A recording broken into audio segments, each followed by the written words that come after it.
Today, I'm excited to share something special with you, a two-part episode with musician, film scorer, and mentor, Michael Whittaker. In this first part, we step inside Michael's studio for a behind-the-scenes look at his creative process, his journey through the world of film scoring, and how he's helping composers turn their passion into a sustainable creative career. We also dive into the programs he's built to support emerging talent. ScoreCraft Academy, a 5-month blueprint to help composers go from aspiring to industry ready. The Inner Circle, a private mentorship group for serious creators. Film Score Seminar, a hands-on course where you can score scenes. And Music Theory for Composers, a beginner-friendly course that finally makes theory click. Whether you're a musician, composer, or just curious how the magic behind film scores really happens,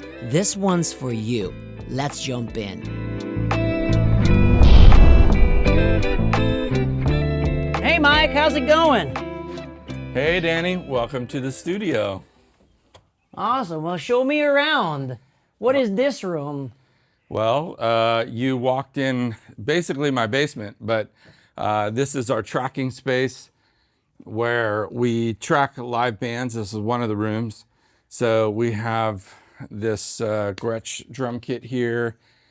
We have this really interesting clavinet that's a vintage clavinet D6 with a whammy bar, which is really unusual.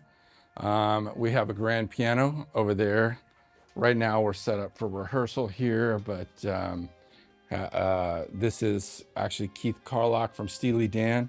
That's his drum set, but he lets us use it, which is cool.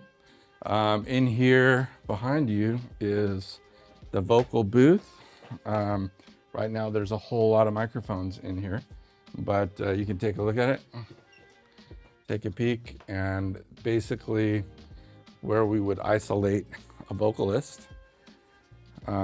So this is the first part of the studio. Awesome. Where do you want to go? When did you open the studio? What inspired you to design it the way it's designed?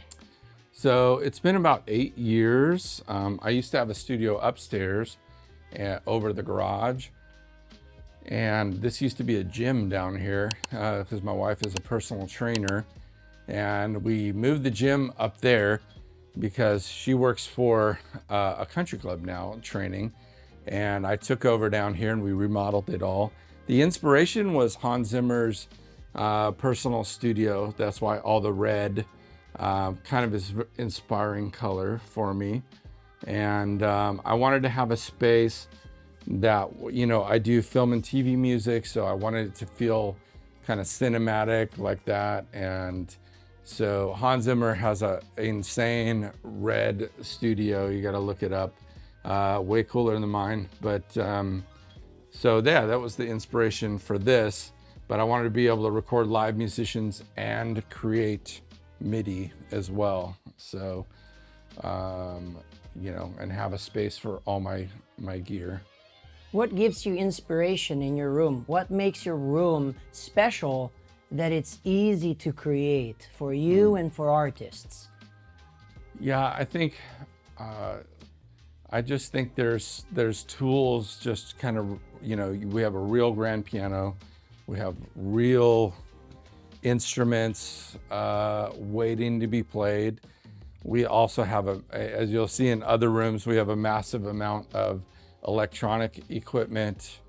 So it's just very inviting. It's a very comfortable space. And as you'll see in the control room, there's a lot, you know, there's a big red couch that's really nice. So well, let's come this way. This will stop on the, of course, need coffee and all that good stuff on the way in. This is kind of a hobbit door here, and you'll see why when you walk in, because there's a speaker on the other side right above it. But this is the main control room and mix room. And recently, in the last year, we've added this surround sound, which is Dolby Atmos 7.1.4, a focal system. So Dolby came out and tuned the room, and it's ready to actually mix. You can mix up to a Netflix or movie, or you could mix somebody's album that they want in surround for Apple Atmos, you know. Just going through this, what's interesting, this cozy couch behind here, the guy who designed this room designed Muscle Shoals, very famous studio down in Muscle Shoals. And so he designed this. Unfortunately, he's not with us anymore. But behind here is this massive bass trapping system, a floating pendulum that sucks up all the low end and keeps the EQs and keeps all the dynamic range within the right spaces. These walls also, they're slightly go outwards. So, you know, all the angles were calculated to have the ideal mix environment here. Yeah, and then, you know, you can see there's a lot of synthesizers in this room, which I love. I'm a keyboard player, so getting to mess around, you know, every one of these is like a different guitar or a different child that you have. You know, they all have their own kind of, you know, thing that they do. And then within this desk, which was custom built, you have a lot of microphone preamps for recording, you know, all the drums and everything in the other room, and, you know, different effects processors. And then you can see it kind of looks like, you know, the Starship Enterprise here on my desk. And it's all of this stuff is able to control all my productions, my mixes, and especially when I'm doing music for movies and TV shows, it allows me to switch the articulations. So, you know, a violin player may pluck the string, they may use vibrato, they may use different bowing techniques. And with the iPad and all these controllers, we can get the most realistic effect, you know, before, if we're lucky enough to record a real orchestra, but I can give the director an amazing mock-up that sounds pretty awesome. Of course, not as good as real people, but this is what actually we teach in our Film Scoring Academy. We teach people how to go from being a musician to learning how to create music for movies, TV shows, advertising, video games. It's really fun. And so if you have a background in music, our goal is to help you get to the place where you could be earning money, because there's so much need. I mean, there's a whole world that needs music every single year. And that's our goal, to help you find a place that you can create music for, custom music for visuals. What's your creative process like? Like when you come down here, you see all this beautiful equipment. What do you do first? It's a good question. First, I have a cup of coffee. This is the most important thing, or an espresso, right? And Danny, you know, because you are an expert at making espressos, from what I've heard. Yes. But yeah, the process is really, when you're talking about visuals and you're talking about doing movie music, the process is really getting into the video and understanding what the director or producer is trying to do, and every scene, understanding what the emotion behind the character is, so that my job is to tell the story without the visuals. You would understand and connect with the character with music. Music has this insane ability to connect people to what's going on screen and bring it to life. If you suck the music out of a lot of movies, it just wouldn't be the same. And that's the fun part. But it does take a lot of training to learn how to do that. And it's more than you think. but it is a learnable skill, and it's a lot of fun. It's very creative. So the first part is just that creative. What are we trying to create musically? Where are we, or what part of the world are we at? So is there like a world music influence? Are we in New York City, and is it like, who's the crowd? So do we need like beats in this thing, or are we in Tennessee and we need, to have a mandolin player come in? There's just so many variables. But then we get into creating a mock-up, looking at each scene and starting to see what works with each scene, right? And then from there, honing it in so that every moment takes people on a musical journey. It tells a story, So this is really fun. How much direction do you usually get in terms of what the director envisions? Do they put a lot of temp tracks that they want something like it, or what sort of direction do you get that gives you an idea, I think this is what they want? Yeah. Well, I've been doing this for 30 years, so it's really varies from project to project, but a lot of times the director or producer or video editor sometimes will put music in there, temp music, to edit with. It helps them do their edits, and it helps them tell the story better.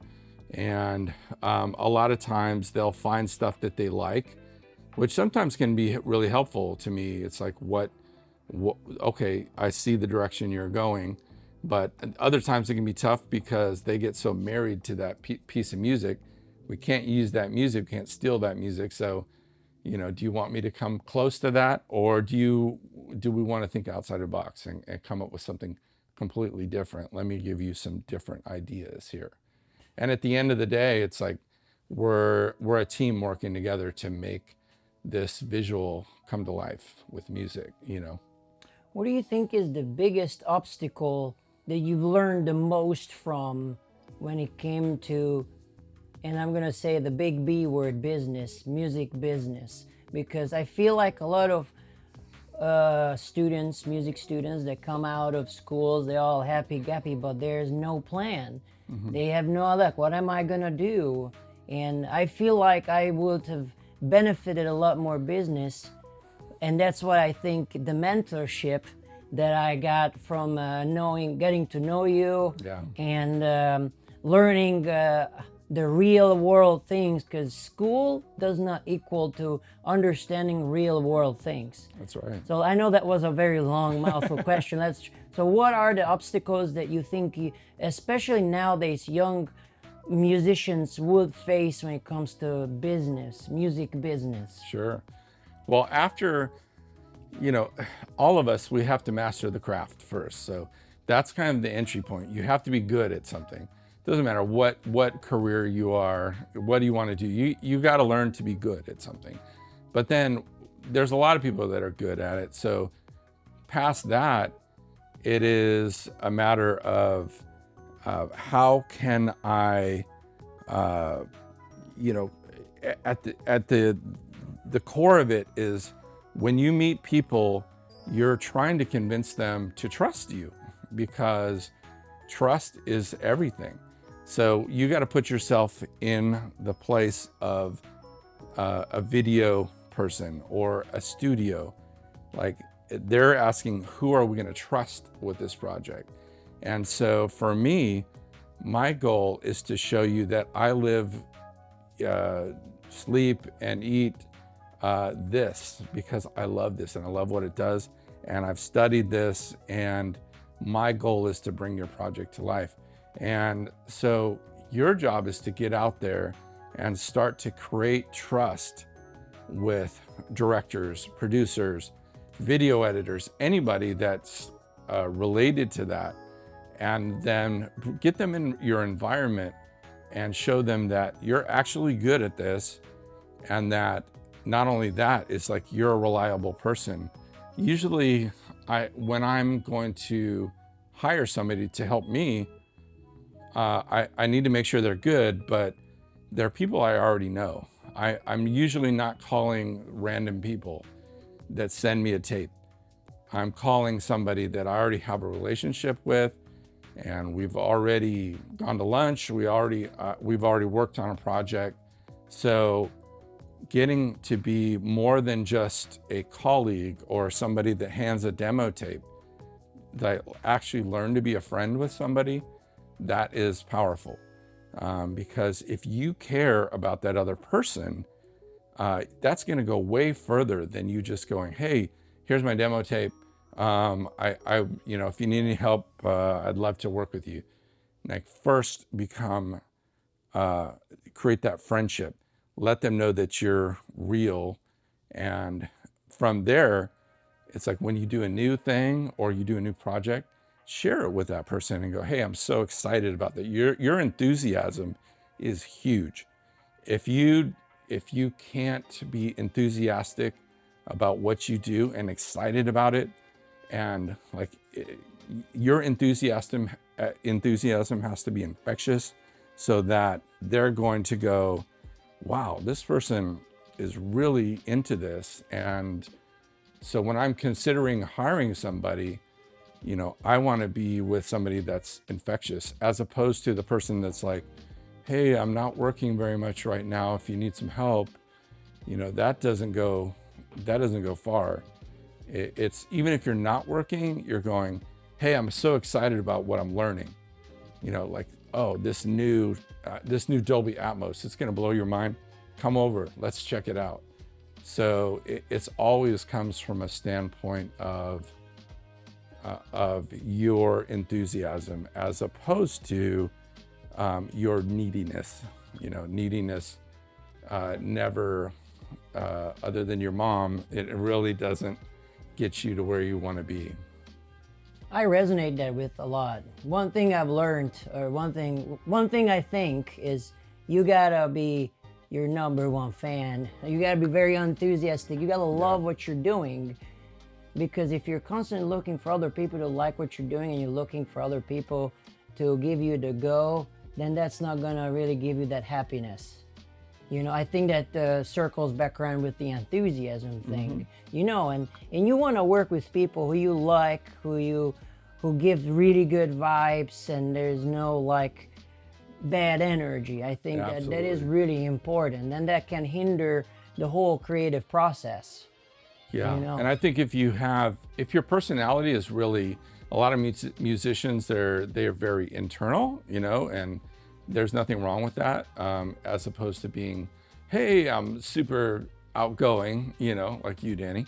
But if you're that internal person, you still have to learn, like an actor does, to resonate your positivity and resonate your energy about what you do, because they're not going to magically dig inside of you and understand this. Hopefully your music will tell a lot, but past that, it's like, do I want to spend the next 3 months working with this person or not? So that energy is really important. We actually, in our course, it's interesting, we spend time just doing mock interviews with producers and directors, so that they get that experience of talking, and then they get some critique of what, you'll find that you'll sing, when you're nervous. So, if you get that experience and you actually practice these things before you get into these meetings, before you go to coffee, have a game plan of what you're going to talk about. It will go much, much better for you. That's awesome. One thing I've learned doing podcasting and re-listening the podcast multiple times is, over the course of, let's say, 10 episodes, I've done those things less and less, because I think you learn so much by not only doing these sort of things, talking to people, interviewing people, but also what's your posture, how you're talking, what are you doing with your hands, and how you're showcasing all these things with your body. And right. Yeah, there's so much to learn. That's awesome. And I know you were talking to me about ScoreCraft. What inspired you? What was going on in your head when you said, I want to create ScoreCraft? I Yeah. want, yeah. Well, it's interesting. I've been teaching film scoring for almost 15 years. I've been a full-time composer, means I make my income from doing visual scoring for almost 30 years now, starting with the Power Rangers TV show in the 90s. But during COVID hit, and there were no movies, there was no production going on. It used to be I just taught people out here out of my studio, but everybody wanted to start learning remotely. So I thought, oh, I can share this experience and put together a course that they can learn online, and I can still give them that one-on-one attention, because now we have the power of Zoom and being able to do that. So we can do really good audio now over the internet, and I can see their screen, and we can give really great feedback of what they were doing. And I found that, I had my students that were going to major universities, for example, Berkeley, a lot of them came, can I say a negative thing? I love Berkeley, but they came to the program with a degree in film scoring, and they had only scored 5 videos in their whole time there. And I was like, how can this be? That would be like learning 5 songs on your guitar and calling yourself a guitar player. So I was like, we really need to focus on giving real world practical training where they're scoring, doing it over and over and over and getting better at it in all different styles. So it's like, how do you approach a romantic comedy? How do you approach a trailer? How do you approach video games? How do you do an action thing? How do you do Harry Potter? Magical moments. Somebody falls out of the sky. Like, how would you deal with that? And so they're learning all these things that they just don't teach you in school. And we really cover that in a very intense 5 months, so that it doesn't take you, another 2 to 4 years to go through a college program, What does it mean to you to give back, to teach these young entrepreneurs, or any age entrepreneurs, musicians who wants to do this as a full-time? Yeah, and I've had people up to 80 years old in the program, and I love it. I never knew that I loved to teach so much until I really started to do it. My perception of teaching was doing piano lessons to little kids that didn't want to be there. And what I found is that people that were going through this program were hungry to learn. And so it was super inspiring to me. I get inspired just by their energy. And our classes, we limit them to 20 people, but everybody becomes friends. And as they get gigs and stuff, they're celebrating their wins together. And so I just had a student that actually lives in Nigeria, just reached out to me 2 weeks ago, said, hey, I just got my first Cartoon Network series, which I was like, what? And you're in Nigeria? And then I have students that say they are people that are interested that say they can't do it, that are living here in the United States and have all this opportunity, but here's somebody over there in Africa with way less opportunity that just got their first real gig, paid gig, which was so cool. So I love helping people get to their next. It's very rewarding. Where can people find more information about ScoreCraft? ScoreCraftAcademy.com, of course. Oh, yeah. So you can check out the syllabus there. We usually do 2 classes a year, and it's very limited because we want people that want to be there, and so there's people from all over the world. You'll be making friends. I have somebody in China right now. We have people in Europe. We have people in Australia. So all over the world. And so it's limited to 20 people. And what's interesting about this too is that, the perception is that you have to be this insane John Williams, classical composer guy. But, the truth is that some of the most famous composers out there came out of pop bands. Hans Zimmer, Danny Elfman, Trent Reznor. You know, they're all like, they didn't know about all the technical aspects of the orchestra. They just jumped in, but they were really good at creating music. Like, they had great ideas. And film scoring is not about being this classical guy. You know, even though that's part of it, learning the orchestra and how the emotions are, it's about what can you create that brings what's on screen to life.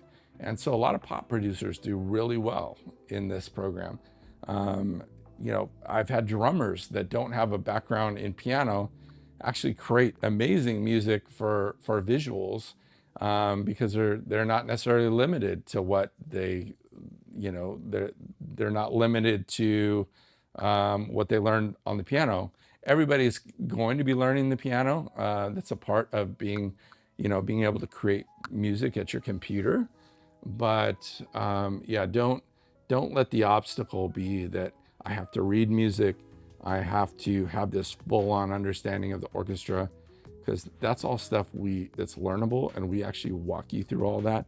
You don't have to read music to do film scores. You know, the people I mentioned don't read music, you know, so you know, it's something we encourage you to learn, because studying other people's music, whether it's from John Williams or, you know, Jerry Goldsmith, all these famous composers, it's awesome to learn. But you know, don't limit yourself if you're interested in film and TV music, because you know, we have trailer music that's based on rock and hip hop and all these other kind of collage of elements, you know, so there's places to earn everywhere.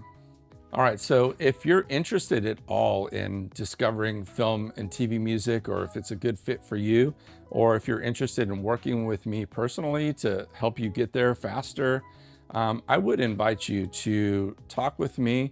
Send me a message, send me an email. I'll give you my personal email here. It's thefilmscoreseminar@gmail.com. But you can reach out to me. We can jump on a Zoom and talk where you're at, and, you know, see if we can get you to where you want to be, so that you're not on what I call the no plan, which is you're just kind of hoping things are going to happen. You're floating. You've been doing this for years, but nothing's really happening. And what I like to do is get you on a solid plan, because doing what you've done, you know, in the past is not going to get you to where you want to be in the future, and we want to help you with that. What is this room, Mike? Hey, well, this room has quite a bit of vintage keyboards in it. So we have a B3 over here. Actually, it's a C3, which is basically the same thing. We have this vintage Wurlitzer 145. Remember Ray Charles?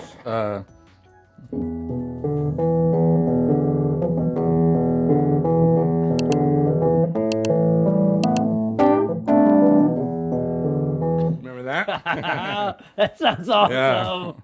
Yeah. We have a vintage Rhodes, and then we also we have some, you know, guitars and whatnot. And this is also my intern space. They work in here. But we can also fully track in here as well.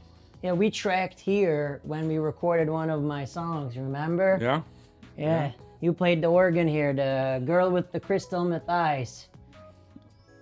I don't remember that. That was a long time ago. Yeah, what is this puppy right here? That's actually, this is called the Telly Award, and that was for the Teenage Mutant Ninja Turtles, the score for that. So. Well, I'm gonna have to ask you some questions about that later, but that's an awesome setup here. Electric drums, this keyboard, I love this Arturia. Yeah. Great space. Alrighty. Now we're gonna set up. Well, folks, that was part 1 of the 2-part episode with Michael Whitaker. Again, if you liked what you were seeing, please like, share, and subscribe. and find Michael for more information about his classes. See you in the next episode. Bye-bye.